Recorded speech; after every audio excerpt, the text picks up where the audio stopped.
नमस्कार मित्रांनो, English teacher channel मध्ये मी सर्वांचं स्वागत करतो. आजचा जो टॉपिक आहे तो आहे 10th इंग्लिश मधील पहिलीच कविता आहे. पहिल्या युनिट मधील पहिली 1.1 and that is a teenager's prayer. This is a poem and we need something before starting the poem. कविता सुरू करायच्या अगोदर आपल्याला काही गोष्टी माहित करून घ्याव्या लागतात किंवा एक जनरल सर्वे आपण करून घ्यायचा की कविता शिकण्या अगोदर आपल्याला या गोष्टी आपल्याकडे पाहिजे. त्याच्यामध्ये पहिली गोष्ट आहे what is the title of the poem. Appreciation मध्ये विचारतात what is the title of the poem. त्या टायटल मध्ये बराच अर्थ आपल्याला समजतो. अ टीनएजर्स प्रेयर. आता मग इथे याचा अर्थ आपल्याला समजून घ्यावा लागेल. त्यानंतर पोएट कोण आहे हा एक भाग असतो. टायटल नंतर पोएट कोण आहे किंवा पोएटेस आहे तो उल्लेख आपण करायचा अगोदर. आपल्याला अप्रिशिएशन मध्ये लागतात आणि कवितेचा अर्थ जो असतो तो टायटलशी रिलेटेड असतो. त्यामुळे टायटलचा अर्थ आपल्याला पहिले समजला पाहिजे. आता इथं teenager, what is the meaning of teenager. आता teenage is age between 13 to 19 years. And who is teenager? Teenager is a person in his or her age there is teen. For example, 11 is not teenage, 12 is not teenage, but 13,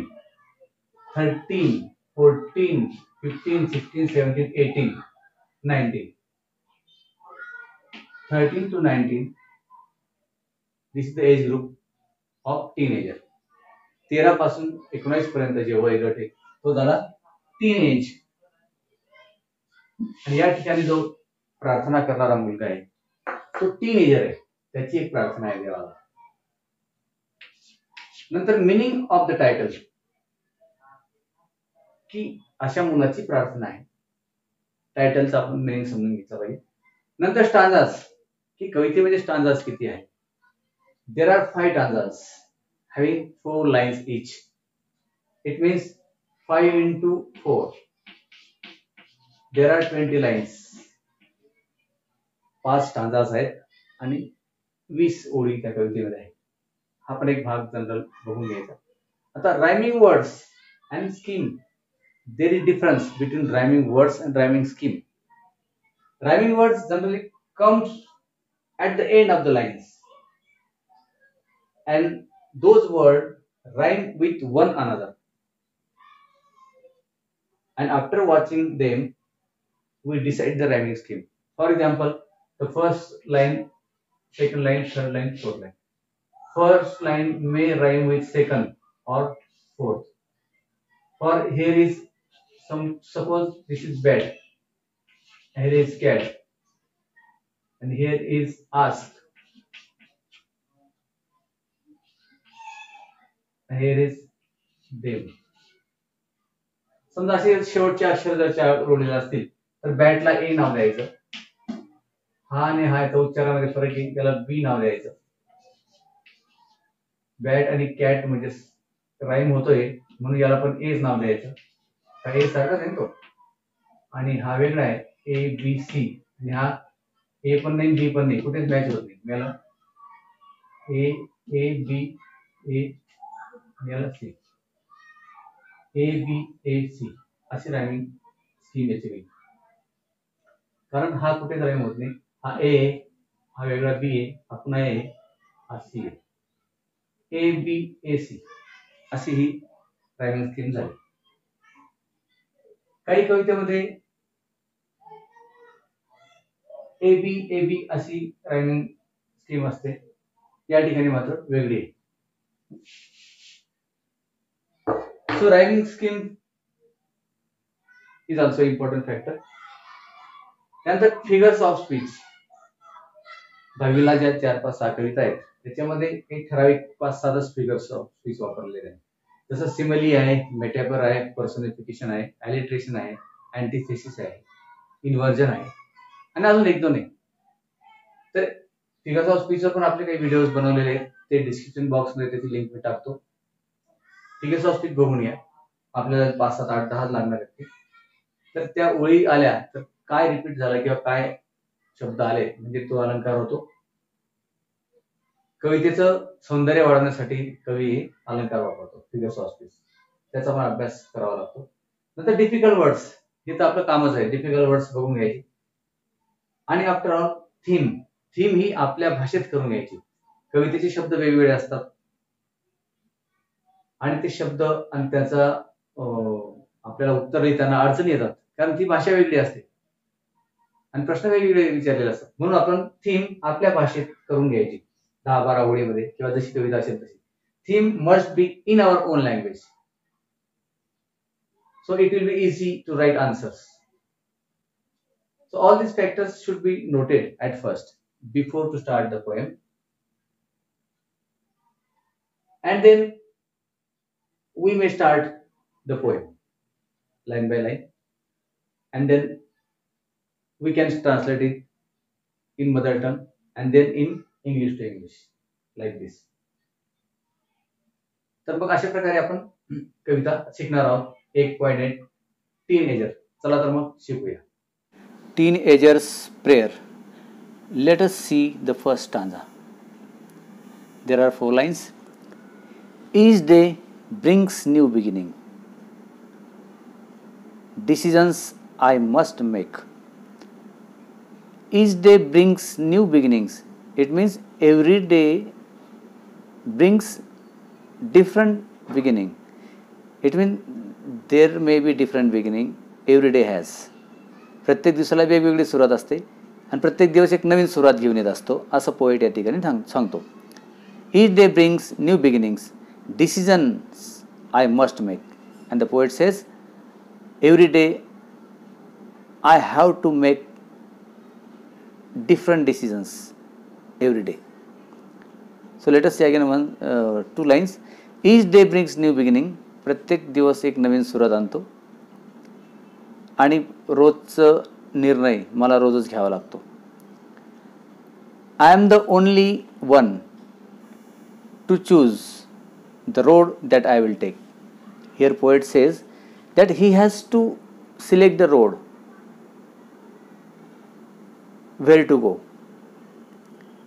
and he is only one to choose the road. In the first stanza, the poet says, each day has different beginnings, each day brings new beginnings, and every day the poet has to take his own decision, and he is responsible for that decision. Second stanza, I can choose to take the road of life. कवी इथं म्हणतो की मीच रस्ता निवडतो, मी रस्ता निवडू शकतो जीवनाचा, कोणत्या बाजूने जायचं. I can choose the road of the life that leads to the great success or travel down the darkened road that leads to the great distress.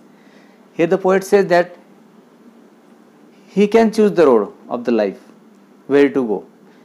The road may lead to the great success of life, or the road may lead to the darkened road, to the darkened side of the life. Darkened side म्हणजे इथे चिंताग्रस्त अशी परिस्थिती किंवा अपयशाची side जीवनाची, आणि एक बाजू आहे चांगल्या यशाची. म्हणजे मी जो रस्ता निवडेल तो एक तर मला जीवनात चांगल्या यशस्वी शिखरावर नेईल किंवा जीवनाच्या चिंताग्रस्त भागामध्ये नेईल, असं कवी या ठिकाणी म्हणतात सेकंड स्टांजामध्ये. 2 स्टांजानंतर हा एक ग्रुप आहे, फर्स्ट स्टांजा सेकंड स्टांजा. याच्यामध्ये कवी स्वतः इथे बोलतोय स्वतःशीच, परंतु आता तो देवाशी बोलतोय. Please open up my eyes. तो आता रिक्वेस्ट करतोय देवाला. डिअर लॉर्ड, इथे लॉर्ड म्हटलेलं त्याने देवाला. Dear lord, please open up my eyes. माझे डोळे उघड. आज्ञार्थी वाक्य आहे. फक्त डोळे उघड म्हणजे कशासाठी उघड की मला चांगलं वाईट याच्यातला फरक समजू दे. That I might clearly see. The poet is requesting to the god to open up his eyes to see the clear vision what is wrong and what is right. Next he says, help me stand for what is right, and you guide me, you help me to say what is right and what is wrong in the life. Bring out the best in me. The poet is requesting to the God to bring out something from him. Here the 4 lines are the lines in which the poet is requesting to the God, and he prays to the God to help him and stand for what is right and to bring out the best in him. Next stanza. Help lord. बघा इथे देवाचा पुन्हा उल्लेख केलेला आहे की O lord help me to just say no when temptation comes my way. The poet says here, he requesting God to guide him to say no to the temptation. When temptation comes to his way, the poet should say no to the temptation. Temptation म्हणजे इथे एक मोह असतो, वाईट गोष्टींकडे जाणारा मोह. त्या मोहासाठी मला बळी पडू देऊ नको असं कवी देवाला म्हणतो. इथं आपण स्पीकर म्हणू त्याला, आणि तो देवाला सांगतो की मला नो म्हणायला शिकव. की जेव्हा जेव्हा मला एखाद्या वाईट गोष्टींचा मोह वाटेल तर त्या ठिकाणी मला तू त्याच्यावर ओव्हरकम करायला शिकव, मला नो म्हणायला शिकव अशा सिच्युएशनमध्ये. That I might keep my body clean and fit for life each day. प्रत्येक दिवशी मी माझं शरीर स्वच्छ ठेवेल आणि जीवनसुद्धा माझं एक चांगलं आदर्श राहील, आरोग्य फिट राहील. अशा प्रकारे मला तू मदत कर. The poet wants here to be strong and clean, so he prays to the God to guide him for this. म्हणजे या 2 स्टांजामध्ये कवी म्हणतो की मला तू मदत कर आणि माझे डोळे उघडे ठेव चांगल्या गोष्टी पाहण्यासाठी, चांगल्या काय वाईट काही मला समजू दे, आणि टेम्पटेशनपासून मला दूर ठेव, मोहापासून मला दूर ठेव, मोहाचा बळी पडू देऊ नको. आणि आता शेवटच्या स्टांजामध्ये पोएट म्हणतोय की when my teenage years are over, जेव्हा माझे किशोरवयीन वय संपेल, I know that I will see that life is lived it very best. माझं जीवन अतिशय चांगलं चालू असेल, आणि कशामुळे? With you walking next to me.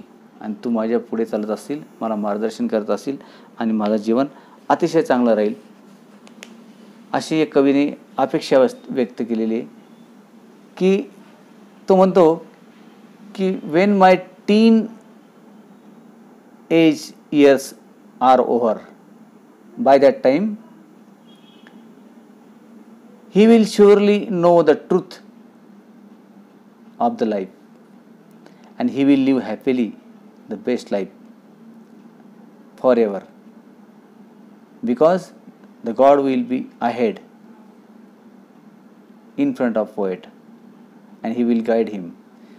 So the Almighty God will help him to the poet for the future life. The poet is requesting. So there are 5 stanzas. First 2 stanza have almost similar idea is there, and next 2 stanza is request to the God, and the last one is expectation of the poet. So in this way, James Morse is the poet here, and the poem is over. Thank you very much.